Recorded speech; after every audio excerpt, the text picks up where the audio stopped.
Hello everyone, welcome to the video. आज की video में हम फर्स्ट क्लास की ईवीएस की वर्कशीट सॉल्व करेंगे जिसका टॉपिक है मंथ्स ऑफ द ईयर। इस वर्कशीट में हमने 3 क्वेश्चन लिए हैं और तीनों ही क्वेश्चन अलग अलग टाइप के हैं, जिससे बच्चों का ये कंसेप्ट इजीली सॉल्व हो जाएगा और उन्हें अच्छे से समझ आ जाएगा। तो पहला क्वेश्चन है फिल इन द ब्लैंक्स। अब हमारा टॉपिक है मंथ्स ऑफ द ईयर के बारे में।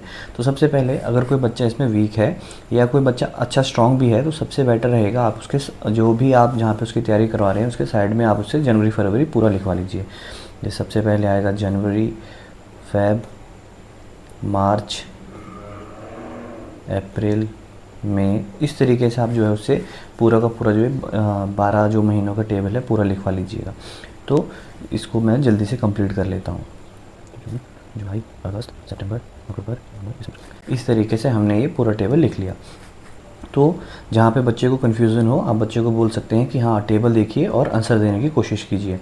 तो पहला क्वेश्चन है first month of the year is, यानी साल का पहला दिन कौन सा होता है, यानी साल का पहला महीना कौन सा होता है। तो जो भी हमारा कैलेंडर स्टार्ट होता है वो होता है जनवरी मंथ से शुरू, तो इसका आंसर हो जाएगा जन। नेक्स्ट क्वेश्चन है there are dash months in a year, कि एक साल में कितने महीने होते हैं। तो इसके लिए बच्चों से आपने क्या करना है, टेबल पढ़वाना है कि काउंट करिए कितने महीने हैं, 1 2 3 4 इस तरीके से। तो इसका आंसर आ जाएगा there are 12 months in a year, एक साल में 12 महीने होते हैं। Last month of the year is, कि साल का आखिरी महीना कौन सा होता है, आखिरी महीना होता है दिसंबर। तो हम यहाँ लिख देंगे दिसंबर। नेक्स्ट है आफ्टर मार्च कम्स डैश, तो मार्च के बाद क्या आता है। तो यहाँ पे आप बच्चों को बोलिएगा कि जो है अपने जो मंथ्स नेम है उन्हें काउंट करिए, जनवरी, फरवरी, मार्च, और मार्च के बाद आता है अप्रैल। तो यहाँ पे आंसर हो जाएगा अप्रैल, APRIL, इस तरीके से। नेक्स्ट हमारा क्वेश्चन है मैच द फॉलोइंग। यहाँ पे हमारे पास लेफ़्ट साइड में मंथ्स नेम दिए गए हैं और राइट साइड में कुछ डेज़ के बारे में दिया गया है कि कौन से मंथ में कौन सा डे आता है। तो सबसे पहले है यहाँ पे जनवरी। तो देखते हैं जनवरी में कौन सा डे आता है।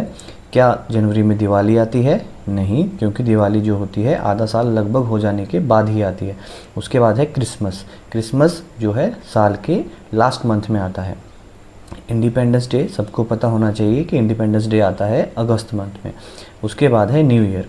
न्यू ईयर यानी साल का पहला दिन, और पहला दिन कब आएगा, साल के पहले महीने में, जो कि होता है जनवरी। तो हम इसे मैच कर देंगे, जनवरी को मैच करेंगे न्यू ईयर के साथ। नेक्स्ट है अगस्त। अगस्त में कौन सा डे आता है, तो अगस्त को हम करेंगे इंडिपेंडेंस डे के साथ, इस तरह। नेक्स्ट है दिसंबर। दिसंबर में अभी हमने डिस्कस किया कि ये साल का आखिरी महीना होता है और इसी में है क्रिसमस आता है, इस तरह। नेक्स्ट है अक्टूबर। अक्टूबर में क्या बच गया हमारे पास, दिवाली। तो यहाँ पे दिवाली। अब यहाँ पे हमारे पास मंथ्स नेम दिए गए हैं लेकिन वो सभी जम्बल्ड हैं, आगे पीछे दिए गए हैं, हमें इन्हें करेक्ट ऑर्डर में लिखवाना है। इसको लिखवाने से बच्चे की जो है जो मंथ्स नेम की मेमोरी है वो इजीली बढ़ती है, अच्छे से वो नहीं याद रहता है कि कैसे कैसे मंथ्स नेम होते हैं। तो सबसे पहले आता है हमारा जनवरी, हम यहाँ लिख देंगे जनवरी।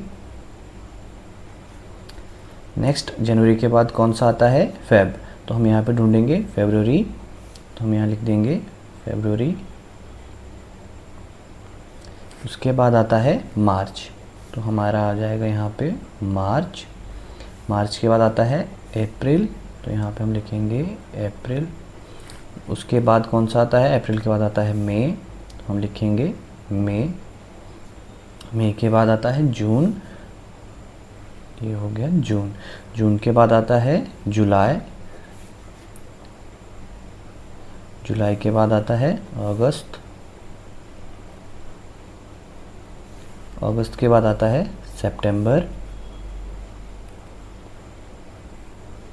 इस तरह से। सितंबर के बाद कौन सा आएगा, अक्टूबर, और अक्टूबर के बाद आएगा नवंबर।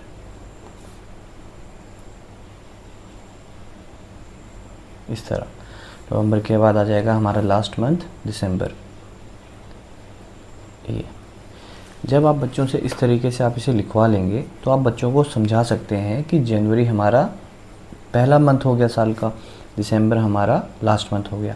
अब इसी में आप कह सकते हैं कि लीप ईयर, धीरे धीरे बच्चों को जब ये चीज़ समझ आ जाए तो उन्हें बताना है कि एक कंसेप्ट होता है लीप ईयर, जिसमें जो फेब है उसमें एक दिन एक्स्ट्रा होता है, जिसे हम 29 फेब कहते हैं। इस तरीके से जब बच्चे ये चीज़ें समझने लग जाएं तो आप उन्हें धीरे धीरे समझाइएगा कि हमारे जो 12 महीने हैं इनमें अलग अलग सीजन्स होते हैं, जैसे हमारा समर, विंटर और मॉनसून, इस तरीके से जो है अलग अलग है, और उनकी जो स्टार्टिंग है वो अलग अलग मंथ से होती है। जैसे जुलाई के अराउंड जो है हमारा मॉनसून स्टार्ट हो जाता है। इस तरीके से दिसंबर में हमारे कौन से फेस्टिवल मनाए जाते हैं, हमारा इंडिपेंडेंस डे अगस्त में मनाते हैं, रिपब्लिक डे जनवरी में मनाते हैं। तो इस तरीके से आप बच्चों से अलग अलग तरीके से क्वेश्चन पूछेंगे, तब भी उन्हें मंथ्स जो है अच्छे से याद हो जाएंगे।